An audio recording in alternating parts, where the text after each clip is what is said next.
تبدأ القصة مع موظف يحاول الحصول على عملاء لشركته، ويزور العديد من العملاء المحتملين، لكن معظمهم لا يوافقون على عرضه. لكنه لا يستسلم، ويستمر في مقابلة المزيد من العملاء إلى أن يجد عميلا يقبل عرضه. يخرج الموظف سعيدا، ويعتقد أنه يمكنه أخيرا الحصول على ترقية في مكان قريب. نرى رجلا سرق مسدسا من ضابط الشرطة. يخرج ضابط الشرطة المصاب ويطارد الرجل ويثبته. يحاول الرجل الهرب، وخلال مقاومته يطلق النار عن طريق الخطأ على الموظف. يعتقد الموظف أنه لا يمكنه أن يموت هكذا، ثم يسمع صوت شخص ما يخبره أنه سيتجسد في أرض السحر والوحوش. ثم يستيقظ الموظف ويلاحظ تنينا فوقه، ويذكر أن هذه الطريقة التي تجسد بها في عالم غالداريا. ثم يلاحظ أنه لا يرتدي بدلته، ثم يخبره ذلك الشخص أنه سيمنحه بعض المعارف الأساسية لهذا العالم. تظهر له حالته في الشاشة، ويعتقد أن هذا يشبه اللعبة تماما. يقول الشخص أن عرقه وعمره كان محددين مسبقا، لكن يمكنه أن يقرر بقية الأشياء بنفسه. يقرر الموظف تسمية نفسه لوشيل، وبما أنه يختار مهاراته، يختار السحر المقدس وفنون القتال والتحكم السحرية وحظ الوحش، ويختار المعالج كوظيفته. ويعتقد أنه إذا تدرب بجد فقد يكون قادرا على مساعدة الناس والحصول على وظيفة ثابتة. ثم يلاحظ أن ثروته بأكملها هي 3 عملات فضية فقط. يعتقد أنه يجب أن يجد عملا إذا كان يريد البقاء على قيد الحياة. ثم يتعثر بجثة وحش، يخاف ويهرب معتقدا أنه لا يريد الموت مجددا بمجرد تناسخه. ثم يصل لوشيل إلى مدينة قريبة، ويلاحظ أن الناس يظهرون نوعا من الهوية قبل الدخول، وهناك رسوم أيضا. ثم يحاول لوشيل دخول المدينة، ويطلب منه الحارس تحديد هويته. يذكر أنه ليس لديه أي نوع من الهوية، ويقول أنه ولد في قرية صغيرة وأصبح معالجا عندما بلغ سن الرشد، لكن لم يكن مفيدا لقريته إذا تم طرده. ويقول أنه يريد التدرب في عيادة. ثم يطلب منه الحارس الانتظار قليلا. يتساءل لوشيل عما إذا كان قد أخطأ في شيء، ويعتقد أنه في أسوأ الأحوال سوف يهرب بأسرع ما يمكن. ثم يحضر الحارس فارسة تدعى لوميلا معه، وتطلب لوميلا من لوشيل أن يتبعها، وتقول أنها ستأخذه إلى نقابة المعالجين. يتساءل لوشيل عما يجب عليه فعله حيال الضريبة، ويرد عليه الحارس أنهم لا يجمعون رسوما من المعالجين. ثم يحاول لوشيل اللحاق بلوميلا، وفي طريقه يصطدم ببعض المغامرين. يسأل المغامر لوشيل إلى أين هو ذاهب في عجلة. يخبره لوشيل أنه في طريقه إلى نقابة المعالجين. يطلب منه المغامر أن لا يصبح معالجا فاسدا، ويرد لوشيل أنه لن يفعل ذلك. ثم يغادر المغامرون، وتخبر لوميلا أنها كانت مستعدة للتدخل إذا حاول إيذاءه. يعتقد لوشيل أن لوميلا قوية لعدم ترددها في مواجهتهم. ثم يتوجهون إلى نقابة المعالجين. ثم يسأل لوميلا لماذا لم يتم تحصيل رسوم منه عند دخل المدينة. تخبره لوميلا أن الإمبراطورية فقط هي التي تتقاضى رسوما من المعالجين، وبما أن المعالجين يتعاملون في مسائل الحياة والموت فإنهم يحصلون على معاملة تفضيلية. يتساءل لوشيل عما إذا كان كونك معالجا هو عمل خاص، وترد لوميلا أنه كذلك، بما أنه في جمهورية سانت شيريل التي تضم مقر نقابة المعالجين. ثم يدخلون نقابة المعالجين، ويطلب موظف الاستقبال من لوشيل ملء استمارة التسجيل. يتفاجأ لوشيل برؤية أنه يستطيع قراءة النموذج ويملأ المعلومات المطلوبة. ثم يتساءل عما يجب أن يملأه في قسم مسقط رأسه. يعتقد أنه يجب أن يلعب دور الغبي، ويسأل كيرورو إذا كان بإمكانه فقط كتابة قرية في مسقط رأسه، لأنه لا يعرف إذا كان هناك اسم لقريته. ترد كيرورو أنه لا مشكلة في ذلك. تخبره كيرورو أن ينتظر لفترة من الوقت. ثم يسأل لوشيل لومينا عما إذا كانت هذه المدينة لها اسم أيضا. تعرف لومينا أن لوشيل جاهل حقا، وتخبره أن هذه هي مدينة ماراتوني في جمهورية سانت شيو. ثم تأتيهم كيرورو ببطاقة سحرية وتطلب من لوشيل أن يصب سحره فيها. يحاول لوشيل استخدام مهاراته في التحكم السحري للقيام بذلك وينجح في ملئها. ثم يسلم لوشيل البطاقة إلى كيرورو وتأخذها إلى الداخل. يسأل لوشيل لومينا عما تفعله كيرو وتخبره لومينا أنها تسجل بطاقته في الشبكة السحرية لنقابة المعالجين، وهذا سيسمح له باستخدامها في أي نقابة للمعالجين في العالم. ثم تعود كيرو وتذكر أنها تأكدت أن لوشيل حقا معالج. ثم تذكر لومينا أنها ستغادر لأن كل شيء على ما يرام الآن. ويظن لوشيل أنه لا يستطيع الحصول على وظيفة في عيادة إذا غادرت لوميلا الآن. ثم يوقفها لوشيل ويذكر أنه لا يعرف كيفية استخدام السحر المقدس، ويقول أن قريته لم يكن لديها أي كتب لتعليم السحر وكان المعالج الوحيد هناك. تندهش لوميلا من مدى جهل لوشيل. ثم يسأل لوشيل عما إذا كان بإمكانه التدرب في عيادة بينما يتعلم سحر العلاج. ترد لوميلا أن له 3 خيارات. تذكر أن هذه الخيارات هي التدريب المكثف، وفيه سيتعين على لوشيل الدراسة بجد والاستمرار في تعلم التعاويذ حتى ينفذ سحره ويستمر في تكرار هذه العملية. الاختيار الثاني التعلم بالقرض، وفيه سيدخل مؤسسة تعليمية ويدرس هناك لمدة 3 سنوات لتعلم السحر، لكن سيتعين عليه سداد عملة فضية واحدة للنقابة. والاختيار الأخير هو التدريب المهني، سيتعين عليه أداء مهام مختلفة أثناء دراسة السحر في أوقات فراغه. ثم يقرر لوشيل اختيار التدريب المكثف، ويعتقد أنه يجب أن يكون قادرا على اكتساب القوة من تعلمه بجد. تعتقد كيرو أن لوشيل غبي حقا لاختياره التدريب المكثف، وتطلب من لوميلا أن تترك الباقي لها.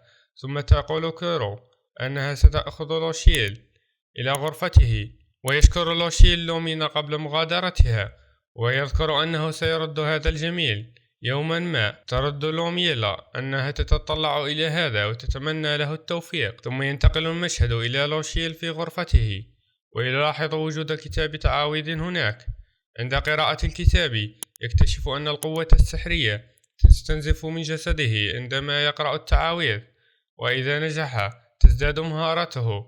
قرر أن يجرب هذا وهو يتخيل صورة الشفاء والإصابة ويلقي تعويذة الشفاء الأساسية. لاحظ أنه لم يحدث شيء، لكنه شعر بشيء يغادر جسده. ثم يتحقق من إحصائيته ويلاحظ أن تقاربها السحرية قد ارتفع وأن قوته السحرية قد انخفضت. يعتقد أنه يستطيع قول تعويذة 9 مرات أخرى وهو يفعل ذلك. بعد ذلك تنفذ قوته السحرية، ولاحظ أن الأمر يستغرق الكثير من الوقت لتجديد القوة السحرية. بعد بضعة ساعات يستعيد قوته السحرية، وهو يعتقد أن كمية السحر التي يستخدمها في التعويذة يجب أن تنخفض إذا قام بتحسين سيطرته السحرية. وينتقل المشهد بنا وهو يستيقظ في الصباح، ثم يدرك أن تناسخه لم يكن حلما، ويعتقد أنه قد يكون قادرا على صنع حياة أفضل لنفسه.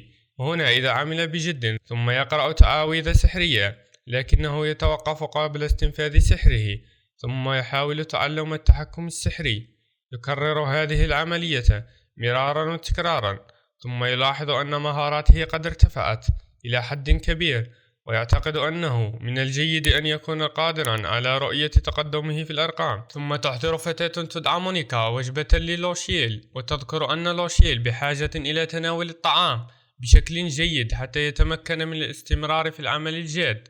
في يومه الثالث يتمكن لوشيل أخيرا من إلقاء تعويذة الشفاء بشكل صحيح، وينتقل المشهد إلى مونيكا وهي تخبر لوشيل أنها تأكدت أنه قادر على استخدام تعويذة الشفاء. تقول أنه سيدفع عملة فضية لإقامته في الغرفة ويعطيها لوشيل لها. ثم يتساءل لوشيل عما إذا كان قادرا على استشارة لومينا، وتتساءل مونيكا عما إذا كان هو الشخص الذي أحضرته لومينا إلى هنا، وتعيد عملته الفضية. وتذكر أن لومينا اتخذت الترتيبات اللازمة له لاستخدام تلك الغرفة لمدة 10 أيام. ويعتقد لوشيل أن لومينا لديها سلطة كبيرة. تخبره مونيكا أنها بالفعل قائدة فوج المغامرين الأنثوي الجديد. يظن لوشيل أن لومينا رائعة وأن مقابلتها كانت نعمة كبيرة، ثم يتساءل عما يجب أن يفعله بعد تدريبه. بعدها يذهب إلى المدينة للترويج لنفسه كمعالج. يتذكر أن مونيكا أخبرته أنه يمكن استخدام تعويذة الشفاء لكسب المال، ويجب عليه أن يتقاضى عملة فضية مقابل تلك التعويذة. ويتذكر أنه يتعين على أعضاء النقابة أيضا دفع المستحقات وفقا لرتبهم. ويعتقد لوشيل أنه سيجد نقابة للمغامرين حيث يمكنه العمل كمعالج. ثم يصادف لوشيل المغامرين الذين التقى بهم في اليوم الأول ويعتذر عن الاصطدام بهم.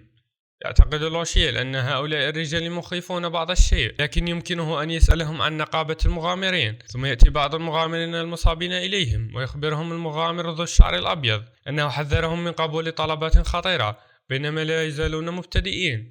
يعتقد المغامرون الآخرون أن هذا أمر سيء لأنهم لا يستطيعون العلاج في عيادة. يتذكر لوشيل أن مونيكا أخبرته أنه في الوقت الحالي لا تستطيع نقابة المعالجين محاسبة العيادات. سألها لوشيل ماذا يعني ذلك، وأوضحت أنه إذا كان المعالج يتقاضى أسعارا باهظة فإن المقر الرئيسي يحاسبهم على ذلك، ومع ذلك فإن مخططاتهم ملتوية للغاية لدرجة أنهم لا يستطيعون مواكبة ذلك. ثم وعد لوشيل مونيكا بأنه لن يصبح معالجا فاسدا أبدا. وبالعودة إلى الحاضر يعرض لوشيل على المغامرين أن يقوم بشفائهم. تستمر القصة مع لوشيل وهو يحاول شفاء المغامرين المصابين في زقاق مهجور، لكنه متوتر للغاية بحيث لا يستطيع إلقاء تعويذته وهو يهدر قوته السحرية. يقول لوشيل أنه يجب أن لا يضيع قوته السحرية، ثم يتمكن من شفاء أحد المغامرين في محاولته التالية. ثم يشفي لوشيل جميع المغامرين الآخرين ولم يتبقى سوى واحد منهم، لكن لوشيل أخطأ عدة مرات وهذا يتسبب في استنفاذ كل قوته السحرية مما يجعله يغمى عليه. ثم ينتقل المشهد إلى لوشيل جالسا في غرفته ويفكر في أنه لم يكن قادرا على إنقاذ ذلك الشخص الأخير، ويعتقد أنه بحاجة إلى الارتقاء في المستوى كمعالج، ولهذا سيتعلم في نقابة المغامرين. ثم ينتقل المشهد إليه في نقابة المغامرين وهو يخبر موظفة الاستقبال أنه يريد التسجيل كمغامر. تعطيه موظفة الاستقبال نموذجا لملئه وتذكر أنه سيتعين عليه توجيه دمه أو سحره إلى هذه البطاقة. يملأ لوشيل النموذج وتقول له موظفة الاستقبال أن لوشيل لديه مهارة الدفاع عن النفس، لذلك لا توجد مشكلة في تسجيله كمغامر. ثم تشرح موظفة الاستقبال كيفية عمل العقود وتذكر أن المغامرين يحصلون على أجر عند إكمال الطلبات، لكن يدفعون 10% منه لتغطية نفقات التشغيل. يتساءل لوشيل عما يحدث إذا فشلوا في مهمة، وترد موظفة الاستقبال أن هناك عقوبات ورسوما أخرى. ثم تقول له موظفة الاستقبال أن لوشيل سيبدأ في الرتبة هاء، ويسألها لوشيل عما إذا كانت النقابة تتلقى طلبات للشفاء. ثم يشرح أنه معالج ويمكنه علاج المغامرين الذين يصابون، ويتساءل عما إذا كان بإمكانه استخدام هذه كرسوم لتدريبه في النقابة، ويتساءل عما إذا كان بإمكان الموظفة تقديمه إلى شخص يمكنه تدريبه على تحسين مهاراته في فنون الدفاع عن النفس، ويذكر أنها ستكون صفقة مفيدة حقا إذا كان شخصا ما من النقابة على استعداد لتدريبه. تطلب الموظفة من لوشيل الانتظار للحظة، ثم يعتقد لوشيل أنه فعل كل ما في وسعه والآن يحتاج فقط إلى الوثوق بحظه. ثم تحضر الموظفة معها رجلا قوي المظهر ويخاف منه لوشيل، لكنه يعتقد أن لا ينبغي أن يحكم على الناس من خلال مظهرهم. ثم يقول لوشيل أنه يرغب في تدريب مهاراته في القتال والتعافي السحري، ويتساءل عما إذا كان الرجل مهتما بتعليمه مقابل خدماته العلاجية. يعتقد الرجل أن هذا طلب غريب جدا للمعالج، ويتساءل لماذا يريد المعالج تعلم كيفية القتال. يقول لوشيل إنه يريد أن يكون قادرا بما يكفي على الدفاع عن نفسه أثناء عمله.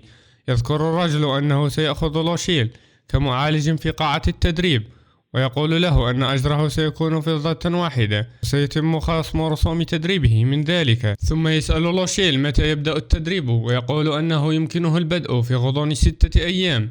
ثم يطلب الرجل من موظفة الاستقبال الاهتمام بالترتيبات، ثم تقدم موظفة الاستقبال نفسها. عند رؤية هذا يبدأ الآخرون في التحديق في لوشيل، ولكن المدرب يمنعهم. ثم يعتقد لوشيل أن هذا الرجل يجب أن يكون مهما حقا، ويقدم الرجل نفسه على أنه كبير مدربي النقابة. يذكر برود أنه سينتظر لوشيل، ثم ينتقل المشهد إلى لوشيل في غرفته. يعتقد لوشيل أن الأمور تسير على ما يرام حتى الآن، لكن عليه رفع مستوى تعافيه السحري، وإلا سيفقد الآخرون الثقة به. ثم تأتيه مونيكا مع وجبة العشاء وتسأل عما إذا كانت نزهته مثمرة.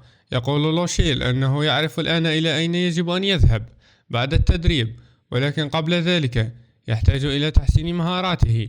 ثم يسأل مونيكا عن مستوى المهارة الذي يجب أن يلحقه كمعالج، وتذكر مونيكا أنه يجب أن يحاول الوصول إلى المستوى الخامس بعمر 20 عاما، لأن هذا سيجعله موهوبا.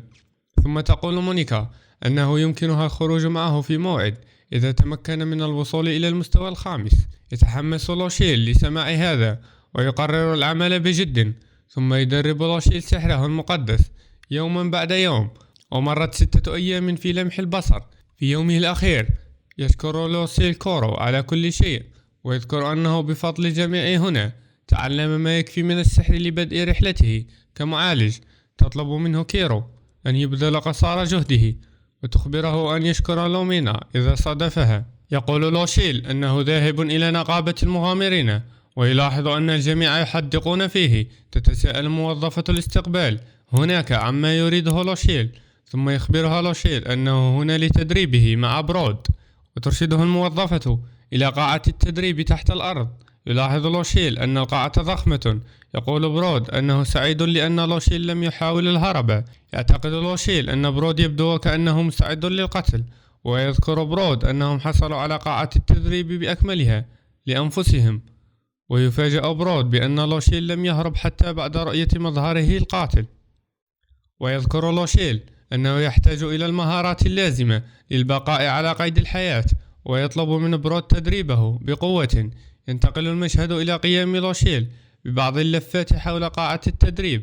يخبر برود لوشيل أن يركض بكل ما لديه، وإلا سيصبح طعاما للوحوش، ويخبره ألا يتوقف لأن التوقف يعني الموت للمغامر.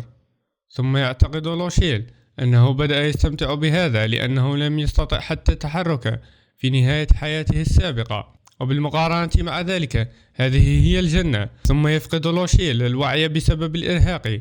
وينتقل بنا المشهد إلى برود وهو يدرب لياقة لوشيل، ويقول له أن التمدد سيحسن نطاق حركته وهجومه. ثم يجعل التمدد لوشيل يصرخ من الألم، ويتساءل الآخرون عما يحدث في الداخل. بعدها يطلب برود من لوشيل محاولة تشني هجوم عليه، ويحاول لوشيل ذلك، ولكن يبدو أنه ضعيف للغاية. يقول لوشيل أن هذا هو سبب رغبته في التدريب، ويذكر أنه يريد الوصول إلى النقطة التي يمكنه فيها مواجهة المغامرات دون أي تردد. ثم يحاول لوشيل أن يضرب برود، لكنه غير قادر على توجيه ضربة واحدة. يخبره برود أنه بحاجة إلى تعلم كيفية التحرك أولا. يتذكر لوشيل أنه مارس فنون الدفاع عن النفس في الصالة الرياضية في حياته القديمة، لكنه كان ضعيفا للغاية. ثم يحاول لوشيل ضرب برود مرة أخرى، لكنه لا يزال غير قادر على الضرب. لا يزال لوشيل لا يستسلم، ويعتقد أنه في بضعة أيام سيحقق نجاحا كبيرا. ثم ينتقل المشهد إلى لوشيل وهو مرهق، ويثني عليه برود لاستمراره كل هذا الوقت. ثم يسأله برود ما هو أهم شيء في المعركة، ويقول أنه ألا يموت وألا يصاب. ويذكر أنه سيتعين على لوشيل تعلم كيفية التحرك لتحقيق ذلك، ويخبر لوشيل ألا يحاول على الفور استخدام ما تعلمه للتو في المعركة. ثم يطلب برود من لوشيل مشاهدته والتعلم منه. ويعتقد لوشيل أنه عندما كان موظفا جديدا كان يتبع زملائه في العمل ليتعلم بالقدوة. ثم يقول برود أنهم سيبدأون الآن الجولة الثانية من تدريبهم، ثم تنتهي الجولة الثانية من التدريب. ويقول لوشيل أنه يجب عليه استخدام سحره على نفسه، لأن هذا سيساعده أيضا في ممارسة سحره. يمنعه برود من القيام بذلك، ويقول أن الاعتماد على الشفاء الطبيعي سيساعد على زيادة تعافي جسده، ويخبره أن لا يشفي نفسه إلا إذا كان مصابا حقا. ثم يطلب برود من لوشيل أن يعده أن يشفي أي شخص بغض النظر عن عرقه، ويقول أنه سيأتي ببعض المغامرين المصابين إلى هنا. عندما يصل المغامرون يتساءلون عما إذا كان لوشيل سيساعدهم حقا بالمجان.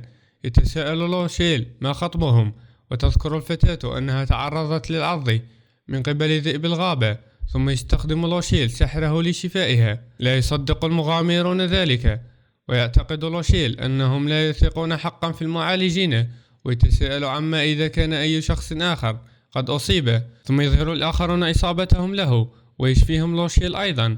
ويذكر لوشيل أنه في الوقت الحالي يمكنه فقط استخدام سحره 8 مرات متتالية. يتساءل عما إذا كان هذا كافيا، يرد أنه كثير، لكنه يقترح أن لوشيل يجب أن يستخدم الشفاء حتى ينفذ لبناء قوته كما فعل اليوم. يعتقد لوشيل أن هذا لا يختلف عن حياته الماضية، لكن الثقة ببرود ربما تكون الحل الأفضل لمستقبله. ثم يذكر برود أن لوشيل يجب أن يبقى في النقابة إذا كان حقا جادا في التدريب.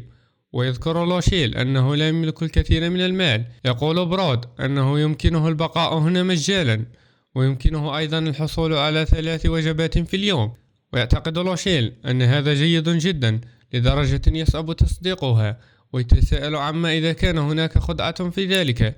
يقول برود أنه يريد فقط زيادة معدل البقاء على قيد الحياة للمغامرين من خلال الاحتفاظ بمعالج معهم. ويقول لوشيل أنه يريد أيضا إنقاذ كل الأرواح التي يستطيع إنقاذها، ويوافق على هذا. ثم يقول برود أن العالم سيكون أفضل بكثير إذا كان هناك المزيد من المعالجين مثل لوشيل. تستمر القصة، ويقول برود على أنه سيمنع لوشيل من مغادرة النقابة أثناء تدريبه.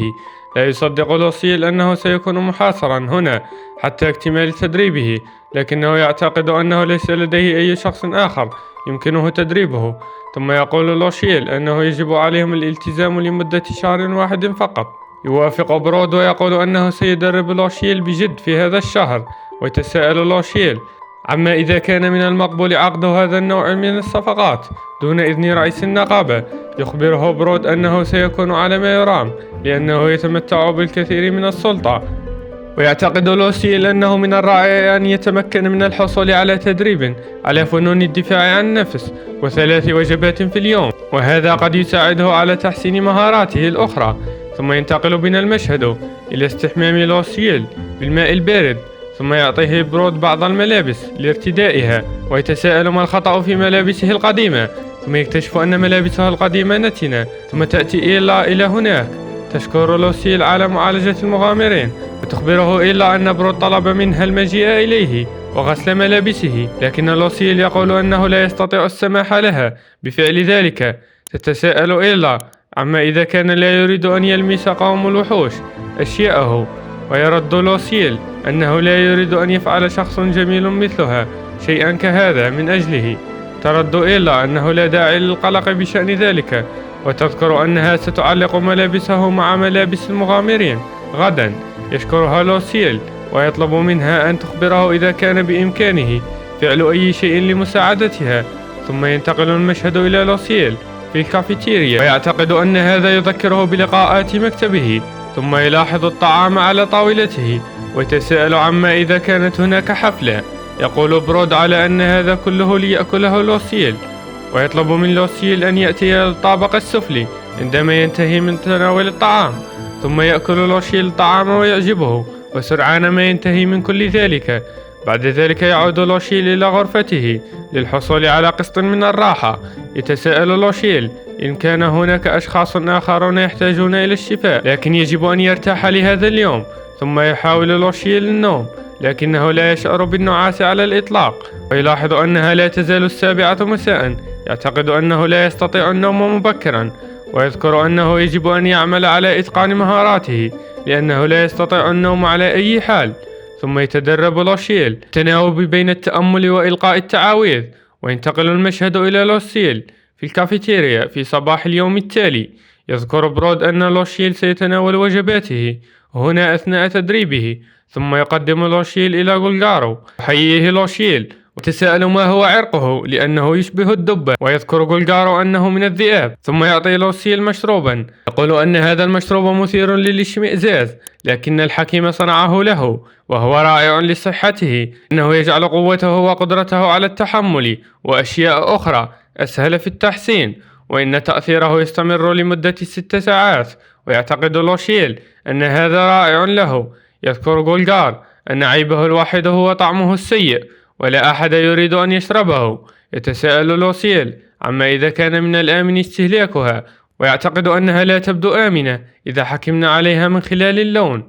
رائحة الشراب هي أيضا سيئة للغاية. ثم يحاول لوشيل شربه ويعتقد أنه سيء حقا، ويسميه المادة إكس ويريد أن يبصقها، لكن الدب أمامه مخيف للغاية ولا يمكنه بصقه. يبدو أنه ليس لديه خيار سوى شربه ضربة واحدة. تفاجأ برود برؤية هذا، ثم يشعر لوشيل أن جسده يفيض بالطاقة، ثم يتناول فطوره. ويذكر غارو أنه لم يعتقد أبدا أن لوشيل سيشربه.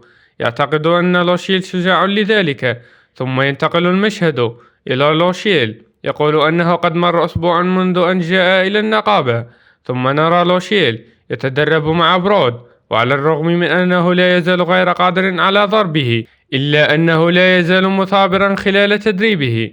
يقاتل برود محاولا توجيه ضربة إليه، ويخبره برود ألا يهمل دفاعه.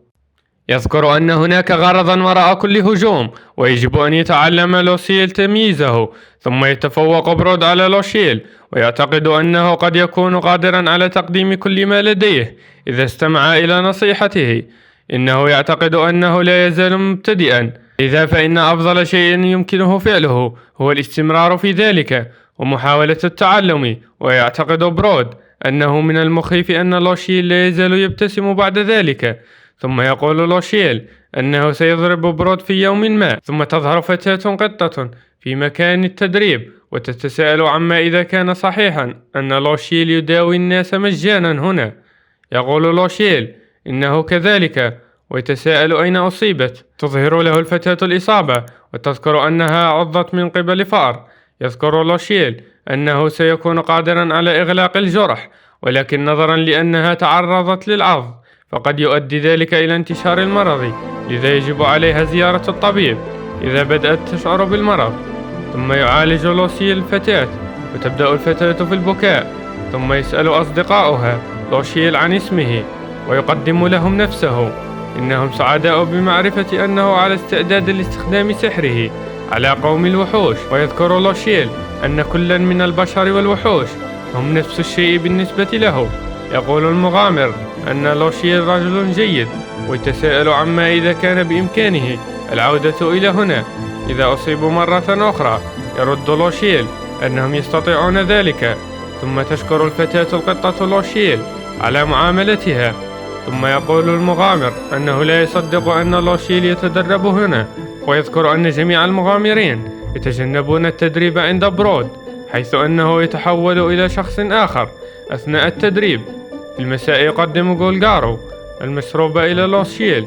بعد الشرب يحاول لوشيل الذهاب إلى غرفته، وفي الطريق يلاحظ أن بعض المغامرين يراقبونه.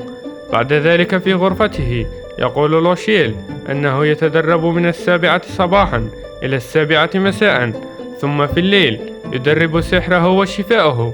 يعتقد أنه يعتاد على هذا الروتين، ومع إتقانه للتقييم يمكنه معرفة تحسنه. ويعتقد أن هذا قد يكون أسلوب حياة جيد، ويذهب للنوم متسائلا عن وجود أشخاص يراقبونه. في اليوم التالي يخبر لوشيل برود أنه يبدو أن بعض الناس يراقبونه مؤخرا، ويكشف برود وغولغارو أنهم هم من يطلبون منهم ذلك، ويقولون أن الجميع قلقون من أن لوشيل قد يهرب. ويوضح أن معظم الأشخاص الذين يحاولون أن يكونوا مغامرين لا يولدون في ثراء، وبالتالي فهم يأخذون وظائفا محفوفة بالخطر للعيش. وعلى الرغم من هذا فإنهم يتعرضون للأذى، إلا أنهم يستمرون في القيام بمهام خطيرة.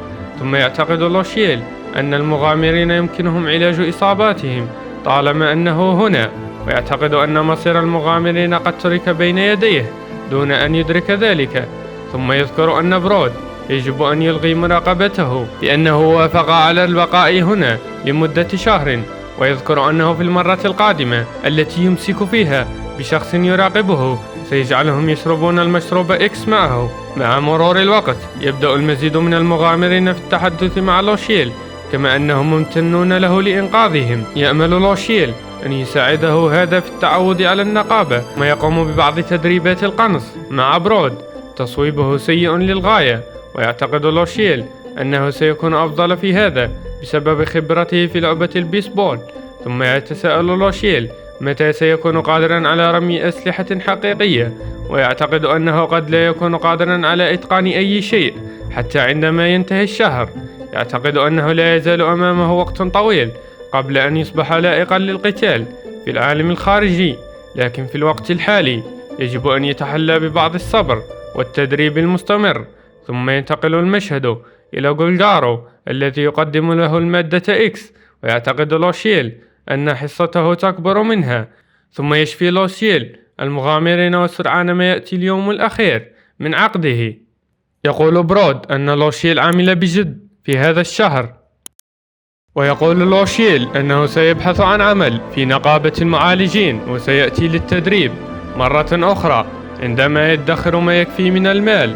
ثم يتذكر لوشيل أنه مفلس وأنه يتعين عليه دفع ضريبة لنقابة المعالجين، ويتساءل برود عما سيفعله لوشيل إذا كان لديه المال، ويذكر أنه يرغب في المزيد من التدريب. ثم يعطي برود لوشيل 12 قطعة فضية لإنقاذه حياة المغامرين، ويقول أن لوشيل يجب أن يستخدم هذه الأموال لدفع ضرائبه، ويذكر أن لوشيل يجب أن يعتبر هذا كمكافأة خاصة لعلاج المغامرين. يرد لوشيل أنه لا يستطيع قبول هذا القدر من المال، ويخبره برود أن مهارات لوشيل فنون الدفاع عن النفس لا تزال طفولية، لذلك يجب عليه دفع الضريبة والتدريب المستمر. يفهم لوشيل ذلك، ويذكر المغامرون أنهم سينتظرون عودته. ثم ينتقل المشهد إلى دفع لوشيل للضريبة في نقابة المعالجين، وتتساءل مونيكا عما إذا كان لوشيل متأكدا من ذلك، لأنه إذا تمت ترقيته في غضون عام ستزداد ضرائبه. يذكر لوشيل أنه متأكد، ويذكر أنه بحاجة إلى التركيز على أن يصبح قويا في الوقت الحالي بدلا من المال. يذكر أنه سيأتي لترقيته عندما يصبح قويا. وينتقل المشهد إليه في نقابة المغامرين. يرحب برود بعودته، ويطلب من نانا تجديد عضوية لوشيل، يأخذه إلى حلبة التدريب. ثم ينتقل المشهد إلى لوشيل ينهي وجبته، ثم يعطيه برود كتاب تعاويذ، ويذكر أن المعالج يحتاج إلى إتقان تعويذة الشفاء وتعويذة إزالة السموم، ويمكن أن يصبح معالجا حقيقيا لما يمكنه إلقاء هاتين التعويذتين. يذكر برود أن لوشيل يجب أن يدرس هذا الكتاب لأنه لا يستطيع إلا أن يشفي الآن، ويشكره لوشيل على هذا، ويقول أنه سيبذل قصارى جهده في تدريبه. ثم يشرب المادة إكس. يخبره برود أن ينهيها ويأتي إلى التدريب، ويجلس لوشيل معتقدا أنه أمر مثير للإشمئزاز حقا، ويعتقد أنه في العام المقبل من تدريبه سيتمكن من ضربه ولن يجعله يشرب هذا المشروب. يخبر برود لوشيل أنه سوف يحصل على يوم عطلة من تدريبه، لكن لوشيل يفكر في كيف أنه ليس لديه شيء آخر يفعله في فراغه. يقترح عليه برود أن يذهب ويساعد الجزار. يعتقد لوشيل أن ذلك سيساعده على معرفة المزيد عن الوحوش، لذلك يلتقي بالجزار غالفا. يعتقد لوشيل أنه يبدو مألوفا من شكله، واتضح أنه الأخ الأكبر لجولجارو. يبدأان العمل، ويسحب غالفا خنزيرا من حقيبته. يندهش لوشيل كيف استطاع إدخال الخنزير داخل الحقيبة، لكن غالفا يوضح أنها حقيبة سحرية. يشرح غالفا كيف يحضر اللحم، ويقوم بسلخ الجلد وإزالة الأحشاء وتقطيع اللحم. يعجب لوشيل بمدى سرعة قيامه بذلك، لوسيل قلق بشأن أن يكون عقبة في طريقه، لكن غالفا يوضح أنه يحصل على جميع أنواع الوحوش في المجزرة، وأنهم يقومون بإعداد اللحوم لبيعها لمختلف النقابات لتمويل هذه النقابة، وليس فقط من أجل استهلاكها. لذا كانت هذه طريقة جيدة لمساعدته على التعرف على بعض نقاط الضعف لدى الوحوش. يبدأ لوسيل بالتفكير في مدى اتساع العالم وكثرة أنواع الوحوش فيه، لكنه يشعر بالذعر فجأة، معتقدا أن برود يتوقع منه محاربة الوحوش. لوسيل يجرب طريقة الذبح على وحش أرنب، لكنه يتردد في قطعه، يبذل قصارى جهده في فعل ذلك، ويتبع أوامر غالفا كتعليمات، ويبدأ في التفكير كيف يوفرون أكلهم على حساب مخلوقات أخرى، لكن هذه الطريقة الوحيدة للبقاء على قيد الحياة. بعدها ينتقل بنا المشهد إلى المطعم. يخبره غولغارو أنه يجب أن ينظف ملابسه، ويدرك لوسيل أنه مغطى بالدماء. يغسل ملابسه، لكن نانا تقترب منه وتتساءل عما إذا كان حزينا، لكن لوسيل يفكر في الأرنب فقط عندما ينظر إليها. تريحه نانا، وهي تعلم أنه كان من الصعب عليه ذلك، وتخبره بمدى امتنانها لوجوده ومدى نفعه لهم. في المرة القادمة التي يحصل فيها على يوم عطلة، يفكر فيما يجب عليه فعله، لأن سحره أصبح أكثر صعوبة في رفع المستوى. يتعرض لوسيل لكمين من قبل نانا ومولينا، وتأخذانه إلى المكتبة وتخبرانه أن التعليم سيزيد من قوته السحرية، وتعلمه الفتيات المزيد عن العالم. تظهر له نانا إلى خريطة العالم، مشيرة إلى أنهم يعيشون في المكان الوحيد الذي ألغيت فيه العبودية. يعتقد لوسيل أنه كان محظوظا لأنه انتهى به المطاف هناك، وتواصل نانا إخباره عن البلدان الأخرى المحيطة بهم. يبقى لوسيل مشغولا خلال الأشهر القليلة المقبلة بتدريبه وبذبح الوحوش وتعلم الشفاء والدراسة. لقد مرت 6 أشهر بالفعل. إنه يتحقق بحماس من تصنيفات النقابة، ونرى مجموعة الذئاب البيضاء في القمة. يشعر لوسيل بالتوتر عندما تقترب الفتيات منه، لكنهم يمازحونه. تلاحظ مولينا أنه أصبح قويا من خلال تدريباته، ولم تعد ملابسه مناسبة له، لذلك يخرج مع نانا لشراء بعض الملابس الجديدة. يخبرها لوسيل أنها لم تكن مضطرة للخروج من عملها لمساعدته. ترد نانا أن الأمور كانت خطيرة بعض الشيء هذه الأيام، لذلك يجب أن ترافقه. يخاف لوسيل بشأن ما تعنيه، ثم يشترون الملابس من المتجر، ويشكرها لوسيل على مساعدتها له. في طريق عودتهما يسمعون فجأة صرخة قوية. يسمع لوسيل ذلك فيندفع للاستكشاف، ويجد مونيكا تنزف على الأرض، ويأخذها لوسيل للنقابة. وعندما تستيقظ مونيكا يخبرها لوسيل أنها محظوظة لأنه كان هناك لشفائها، ويتساءل لماذا حاول شخص ما قتلها. تشرح مونيكا أن صديقتها عولجت في عيادة، لكن لم يكن لديهم ما يكفي من المال للدفع، لذلك انتهى بهم الأمر ببيعهم كعبيد. ويشير لوسيل إلى أن العبودية يجب أن تكون شيئا غير قانوني في هذه الدولة، لكن مونيكا ترد عليه أنها بيعت إلى بلد آخر، وهي اعترضت علنا على هذا، لذلك تعتقد أن هذه طريقتهم في الانتقام. يتعجب لوسيل ويقول من سيفعل هذا الشيء، وتعتقد مونيكا أنه كان رجلا يدعى باتاكولي، الذي صادف أنه كان يدير أكبر عيادة في هذه البلاد. لوسيل قلق من أنها قد تتعرض للهجوم مرة أخرى، لذلك يطلب من نانا أن تبقي مونيكا في نقابة المغامرين. ينتقل المشهد إلى الكافيتيريا. لوسيل سعيد لأنه تمكن من إنقاذ مونيكا. تقترب منه مونيكا متسائلة عن السعر الذي يجب عليها دفعه له لإنقاذها حياتها، لكن لوسيل يخبرها ألا تقلق ويشكرها على كونها لطيفة معه دائما، لذلك عالجها بالمجان. تتأثر مونيكا وتبدأ بالبكاء. بعد شهر تم القبض على الجاني الذي هاجم مونيكا في النهاية، ولكن لم يكن هناك دليل يربط رئيس العيادة بهذا الجاني. تقرر مونيكا البقاء في النقابة والعمل كموظفة هناك. بعد شهرين يبحث برود عن لوسيل ويخبره أنه حدث هجوم وحشي وهناك مصابون يجب معالجتهم. يخرج الاثنان بسرعة لمساعدتهم. عندما يصلون نرى عددا لا يحصى من المغامرين المصابين. يأخذه المغامرون إلى غرفة أصيب فيها جميع أعضاء مجموعة الذئاب البيضاء.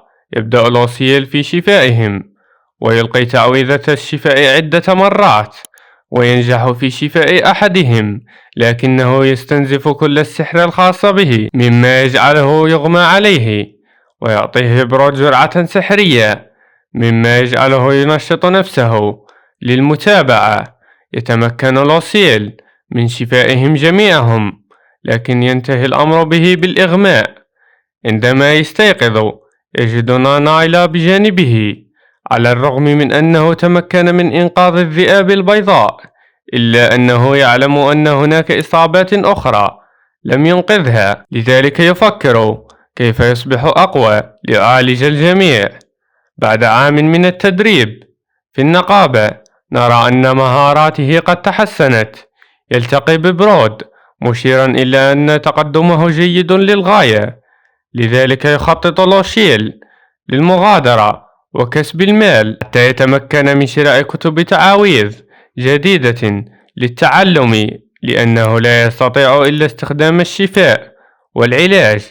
في الوقت الحالي يخطط للبقاء في المدينة، لذلك فهو سيقوم بتقديم خدماته بسعر منخفض. يتساءل برود أين يخطط للعمل بعد شراء كتب التعاويذ الخاصة به، ويقول لوسيل أنه يسعى لكسب المال، ثم يفتح عيادته الخاصة حيث يمكنه توفير علاج بتكلفة مساعدة للجميع. يشكر لوسيل برود على تدريبه له وينطلق إلى مرحلة جديدة من رحلته. وهنا ينتهي هذا الفيديو. تذكر يا صديقي وضع اللايك والاشتراك في القناة. شكرا للمشاهدة، ونلتقي في المرة القادمة، والسلام عليكم.